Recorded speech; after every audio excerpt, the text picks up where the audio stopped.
KaraokeBooks. Oliver Twist. Written by Charles Dickens. Audiobook. Chapter 38. Containing an account of what passed between Mr. and Mrs. Bumble and Mr. Monks at their nocturnal interview. It was a dull, close, overcast summer evening. The clouds, which had been threatening all day, spread out in a dense and sluggish mass of vapor, already yielded large drops of rain, and seemed to presage a violent thunderstorm, when Mr. and Mrs. Bumble, turning out of the main street of the town, directed their course towards a scattered little colony of ruinous houses, distant from it some mile and a half, or thereabouts, and erected on a low unwholesome swamp, bordering upon the river. They were both wrapped in old and shabby outer garments, which might, perhaps, serve the double purpose of protecting their persons from the rain, and sheltering them from observation.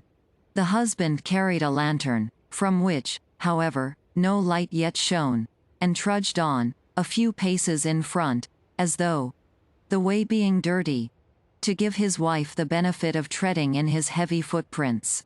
They went on, in profound silence. Every now and then, Mr. Bumble relaxed his pace, and turned his head as if to make sure that his helpmate was following. Then, discovering that she was close at his heels, he mended his rate of walking, and proceeded, at a considerable increase of speed, towards their place of destination. This was far from being a place of doubtful character, for it had long been known as the residence of none but low ruffians, who, under various pretenses of living by their labor, subsisted chiefly on plunder and crime. It was a collection of mere hovels. Some, hastily built with loose bricks. Others, of old worm-eaten ship timber. Jumbled together without any attempt at order or arrangement, and planted, for the most part, within a few feet of the river's bank. A few leaky boats drawn up on the mud, and made fast to the dwarf wall which skirted it, and here and there an oar or coil of rope, appeared, at first, to indicate that the inhabitants of these miserable cottages pursued some avocation on the river. But a glance at the shattered and useless condition of the articles thus displayed, would have led a passer-by, without much difficulty, to the conjecture that they were disposed there, rather for the preservation of appearances, than with any view to their being actually employed. In the heart of this cluster of huts, and skirting the river, which its upper stories overhung, stood a large building, formerly used as a manufactory of some kind. It had, in its day, probably furnished employment to the inhabitants of the surrounding tenements. But it had long since gone to ruin. The rat, the worm, and the action of the damp, had weakened and rotted the piles on which it stood, and a considerable portion of the building had already sunk down into the water, while the remainder, tottering and bending over the dark stream, seemed to wait a favorable opportunity of following its old companion, and involving itself in the same fate. It was before this ruinous building that the worthy couple paused, as the first peal of distant thunder reverberated in the air, and the rain commenced pouring violently down. "The place should be somewhere here," said Bumble, consulting a scrap of paper he held in his hand. "Halloa there!" cried a voice from above. Following the sound, Mr. Bumble raised his head and descried a man looking out of a door, breast high, on the second story. "Stand still, a minute," cried the voice. "I'll be with you directly." With which the head disappeared, and the door closed. "Is that the man?" asked Mr. Bumble's good lady. Mr. Bumble nodded in the affirmative. "Then, mind what I told you," said the matron, "and be careful to say as little as you can, or you'll betray us at once." Mr. Bumble, who had eyed the building with very rueful looks, was apparently about to express some doubts relative to the advisability of proceeding any further with the enterprise just then, when he was prevented by the appearance of Monks, who opened a small door, near which they stood, and beckoned them inwards. "Come in," he cried impatiently, stamping his foot upon the ground. "Don't keep me here." The woman, who had hesitated at first, walked boldly in, without any other invitation. Mr. Bumble, who was ashamed or afraid to lag behind, followed. obviously very ill at ease and with scarcely any of that remarkable dignity which was usually his chief characteristic. "What the devil made you stand lingering there, in the wet?" said Monks, turning round, and addressing Bumble, after he had bolted the door behind them. We were only cooling ourselves," stammered Bumble, looking apprehensively about him. "Cooling yourselves," retorted Monks. "Not all the rain that ever fell, or ever will fall, will put as much of hell's fire out, as a man can carry about with him. You won't cool yourself so easily, don't think it." With this agreeable speech, Monks turned short upon the matron, and bent his gaze upon her, till even she, who was not easily cowed, was fain to withdraw her eyes, and turn them towards the ground. "This is the woman, is it?" demanded Monks. "Hem. That is the woman," replied Mr. Bumble, mindful of his wife's caution. "You think women never can keep secrets, I suppose?" said the matron, interposing, and returning, as she spoke, the searching look of Monks. "I know they will always keep _1_ till it's found out," said Monks. "And what may that be?" asked the matron. "The loss of their own good name," replied Monks. "So, by the same rule, if a woman's a party to a secret that might hang or transport her, I'm not afraid of her telling it to anybody, not I. Do you understand, mistress?" "No," rejoined the matron, slightly coloring as she spoke. "Of course you don't," said Monks. "How should you?" Bestowing something halfway between a smile and a frown upon his two companions, and again beckoning them to follow him, the man hastened across the apartment, which was of considerable extent, but low in the roof. He was preparing to ascend a steep staircase, or rather ladder, leading to another floor of warehouses above, when a bright flash of lightning streamed down the aperture, and a peal of thunder followed, which shook the crazy building to its center. "Hear it!" he cried, shrinking back. "Hear it! Rolling and crashing on as if it echoed through 1,000 caverns where the devils were hiding from it. I hate the sound." He remained silent for a few moments, and then, removing his hands suddenly from his face, showed, to the unspeakable discomposure of Mr. Bumble, that it was much distorted and discolored. "These fits come over me, now and then," said Monks, observing his alarm, "and thunder sometimes brings them on. Don't mind me now, it's all over for this once." Thus speaking, he led the way up the ladder, and hastily closing the window shutter of the room into which it led, lowered a lantern which hung at the end of a rope and pulley passed through one of the heavy beams in the ceiling, and which cast a dim light upon an old table and 3 chairs that were placed beneath it. "Now," said Monks, when they had all 3 seated themselves, "the sooner we come to our business, the better for all. The woman know what it is, does she?" The question was addressed to Bumble, but his wife anticipated the reply, by intimating that she was perfectly acquainted with it. "He is right in saying that you were with this hag the night she died, and that she told you something." "About the mother of the boy you named," replied the matron, interrupting him. "Yes. The first question is, of what nature was her communication?" said Monks. "That's the second," observed the woman with much deliberation. "The first is, what may the communication be worth?" "Who the devil can tell that, without knowing of what kind it is?" asked Monks. "Nobody better than you, I am persuaded," answered Mrs. Bumble, who did not want for spirit, as her yoke fellow could abundantly testify. "Humph," said Monks significantly, and with a look of eager inquiry. "There may be money's worth to get, eh?" "Perhaps there may," was the composed reply. "Something that was taken from her," said Monks. "Something that she wore. Something that—" "You had better bid," interrupted Mrs. Bumble. "I have heard enough, already, to assure me that you are the man I ought to talk to." Mr. Bumble, who had not yet been admitted by his better half into any greater share of the secret than he had originally possessed, listened to this dialogue with outstretched neck and distended eyes, which he directed towards his wife and Monks, by turns, in undisguised astonishment, increased, if possible, when the latter sternly demanded, What sum was required for the disclosure? What's it worth to you? Asked the woman, as collectedly as before.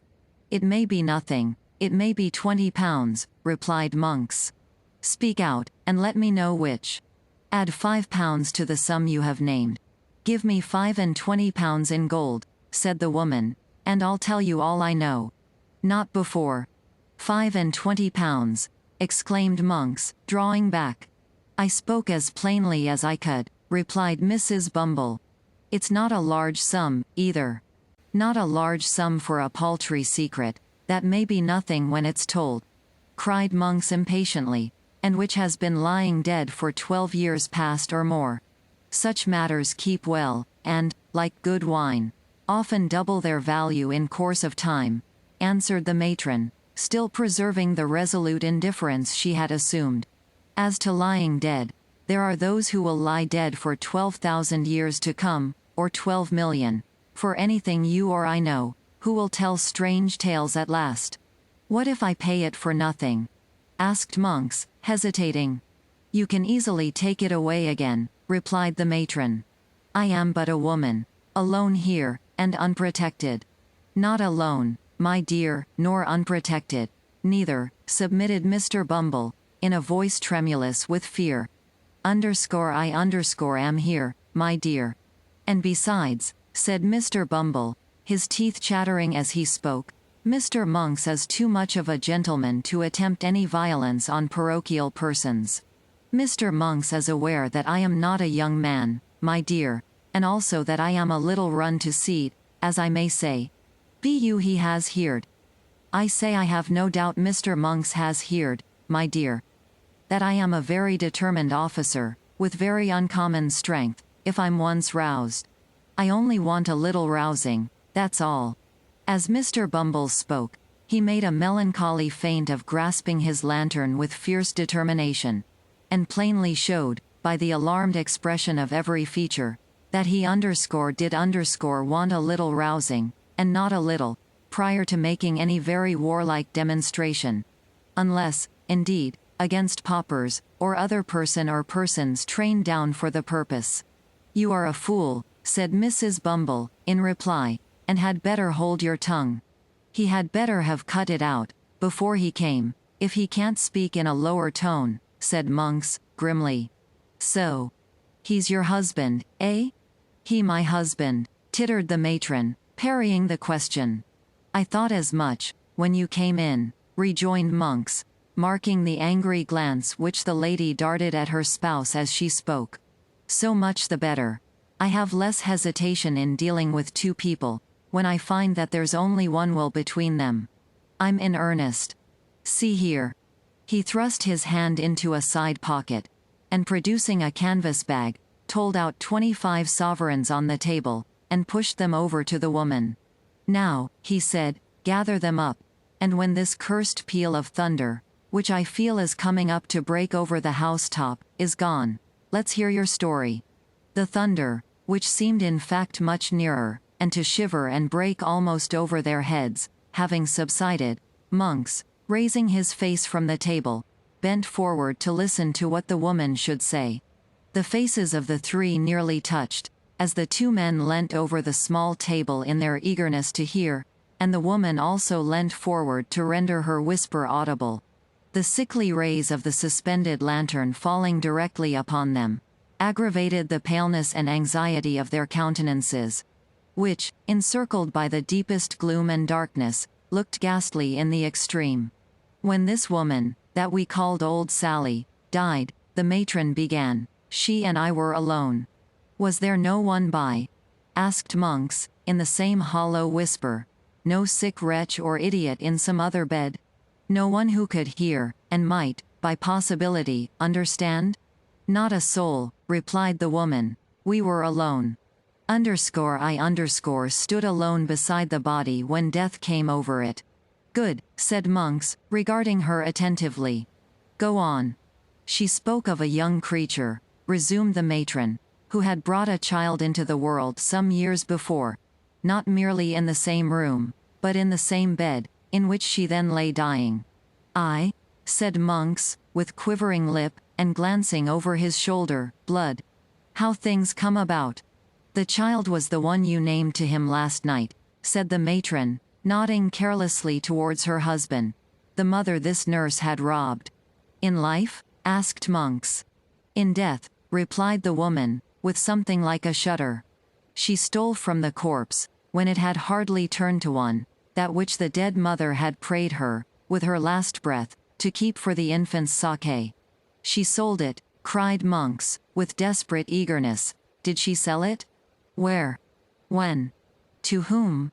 How long before?" "As she told me, with great difficulty, that she had done this," said the matron, "she fell back and died." "Without saying more?" cried Monks, in a voice which, from its very suppression, seemed only the more furious. "It's a lie. I'll not be played with." She said more. "I'll tear the life out of you both, but I'll know what it was."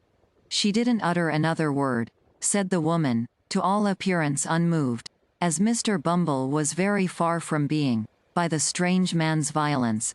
But she clutched my gown, violently, with one hand, which was partly closed, and when I saw that she was dead, and so removed the hand by force, I found it clasped a scrap of dirty paper. "Which contained," interposed Monks, stretching forward. "Nothing," replied the woman. "It was a pawnbroker's duplicate." "For what?" demanded Monks. "In good time I'll tell you," said the woman. "I judged that she had kept the trinket, for some time, in the hope of turning it to better account, and then had pawned it, and had saved or scraped together money to pay the pawnbroker's interest year by year, and prevent its running out, so that if anything came of it, it could still be redeemed. Nothing had come of it, and, as I tell you, she died with the scrap of paper, all worn and tattered, in her hand. The time was out in 2 days. I thought something might one day come of it too, and so redeem the pledge." "Where is it now?" asked Monks quickly. There, replied the woman. And, as if glad to be relieved of it, she hastily threw upon the table a small kid bag scarcely large enough for a French watch, which Monks, pouncing upon, tore open with trembling hands. It contained a little gold locket, in which were 2 locks of hair, and a plain gold wedding ring. "It has the word, Agnes, engraved on the inside," said the woman. "There is a blank left for the surname, and then follows the date, which is within a year before the child was born. I found out that. And this is all," said Monks, after a close and eager scrutiny of the contents of the little packet. "All," replied the woman. Mr. Bumble drew a long breath, as if he were glad to find that the story was over, and no mention made of taking the £25 back again. And now he took courage to wipe the perspiration which had been trickling over his nose, unchecked, during the whole of the previous dialogue. "I know nothing of the story, beyond what I can guess at," said his wife, addressing Monks, after a short silence, "and I want to know nothing, for it's safer not. But I may ask you 2 questions, may I?" "You may ask," said Monks, with some show of surprise, "but whether I answer or not is another question." "Which makes 3, observed Mr. Bumble, essaying a stroke of facetiousness. "Is that what you expected to get from me?" demanded the matron. "It is," replied Monks. "The other question? What do you propose to do with it? Can it be used against me?" "Never," rejoined Monks, "nor against me either. See here. But don't move a step forward, or your life is not worth a bulrush." With these words, he suddenly wheeled the table aside, and pulling an iron ring in the boarding, threw back a large trap door which opened close at Mr. Bumble's feet, and caused that gentleman to retire several paces backward, with great precipitation. "Look down," said Monks, lowering the lantern into the gulf. "Don't fear me. I could have let you down, quietly enough, when you were seated over it, if that had been my game." Thus encouraged, the matron drew near to the brink, and even Mr. Bumble himself, impelled by curiosity, ventured to do the same. The turbid water, swollen by the heavy rain, was rushing rapidly on below, and all other sounds were lost in the noise of its plashing and eddying against the green and slimy piles. There had once been a water mill beneath. The tide foaming and chafing round the few rotten stakes, and fragments of machinery that yet remained, seemed to dart onward, with a new impulse, when freed from the obstacles which had unavailingly attempted to stem its headlong course. If you flung a man's body down there, where would it be tomorrow morning? Said Monks, swinging the lantern to and fro in the dark well. 12 miles down the river, and cut to pieces besides, replied Bumble, recoiling at the thought. Monks drew the little packet from his breast, where he had hurriedly thrust it, and tying it to a leaden weight, which had formed a part of some pulley, and was lying on the floor, dropped it into the stream. It fell straight, and true as a die, clove the water with a scarcely audible splash, and was gone. The three, looking into each other's faces, seemed to breathe more freely. "There," said Monks, closing the trap-door, which fell heavily back into its former position. "If the sea ever gives up its dead, as books say it will keep its gold and silver to itself, and that trash among it. We have nothing more to say, and may break up our pleasant party." "By all means," observed Mr. Bumble, with great alacrity. "You'll keep a quiet tongue in your head, will you?" said Monks, with a threatening look. "I am not afraid of your wife." "You may depend upon me, young man," answered Mr. Bumble, bowing himself gradually towards the ladder, with excessive politeness. "On everybody's account, young man. On my own, you know, Mr. Monks." "I am glad, for your sake, to hear it," remarked Monks. "Light your lantern. And get away from here as fast as you can." It was fortunate that the conversation terminated at this point, or Mr. Bumble, who had bowed himself to within 6 inches of the ladder, would infallibly have pitched headlong into the room below. He lighted his lantern from that which Monks had detached from the rope, and now carried in his hand, and making no effort to prolong the discourse, descended in silence, followed by his wife.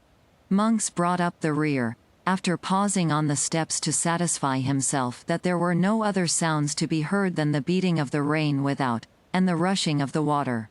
They traversed the lower room, slowly, and with caution, for Monks started at every shadow, and Mr. Bumble, holding his lantern a foot above the ground, walked not only with remarkable care, but with a marvelously light step for a gentleman of his figure, looking nervously about him for hidden trap-doors. The gate at which they had entered was softly unfastened and opened by Monks. Merely exchanging a nod with their mysterious acquaintance, the married couple emerged into the wet and darkness outside. They were no sooner gone than Monks, who appeared to entertain an invincible repugnance to being left alone, called to a boy who had been hidden somewhere below. Bidding him go first, and bear the light, he returned to the chamber he had just quitted. KaraokeBooks.